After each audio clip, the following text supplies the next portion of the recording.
Can I get credit for paying for things for my kid instead of paying support directly? Maybe. Here's the deal. If it's before you've got a court order to pay child support and you've been paying things like providing groceries, giving mom money, doing things like paying the rent or paying utilities, and you have tracked all that stuff and you can prove it and you can have notifications on each one of those expenses that it's for child support, you generally can get credit for that prior to having a court order. Now, once the judge makes an order that says, Dad, you're supposed to pay $250 a month child support to mom. Yeah, you gotta pay the $250 a month child support. It has to be that way because otherwise you're violating a court order. Now, that court order may be like by way of wage garnishment. Those are actually pretty good because what ends up happening is your employer is going to pay the money generally to like the state. The state then transfers the money over to mom and you're out of the picture. You don't have to worry about it. When mom screams at you that your check is late, it's like, not my fault, not my responsibility.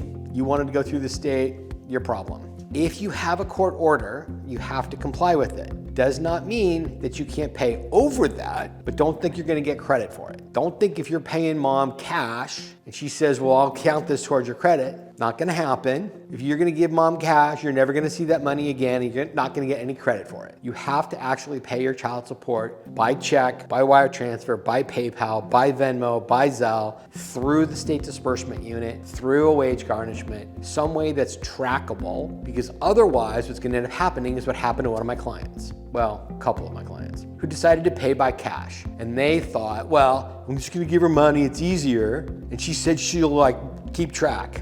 Well, guess what? A couple years go by and mom goes down to the child support office and says he's never paid a thing. He comes into my office and says, wait a second, I paid her all of this time. I've been paying all along in cash. I'm like, that's great, dude, but it doesn't count because she doesn't have any record of it and you don't have any record that you paid it. And so you're SOL. Don't ever pay by cash. It's a bad idea. What you want to be doing is paying your child support directly by check, PayPal, Venmo, Zelle, by wage garnishment, some way that's trackable. That's the best way to handle your child support. And if you want to learn more about child support or child custody, you should come join us in the VIP program at dadslawschool.com, where we teach dads how to be a badass in court. I've got courses on all of that stuff. Child custody action plan, child support action plan. If you want to know how to argue in court, I've got a course on how to use evidence. I've got a course on objections. So when she's trying to put something in and you want to object to it, you're going to know how to do that correctly. If you want to put her in contempt, which is generally a bad idea, I will show you how to do that too. All of that is at dadslawschool.com in our VIP program. Check it out today and remember, I think you're freaking awesome.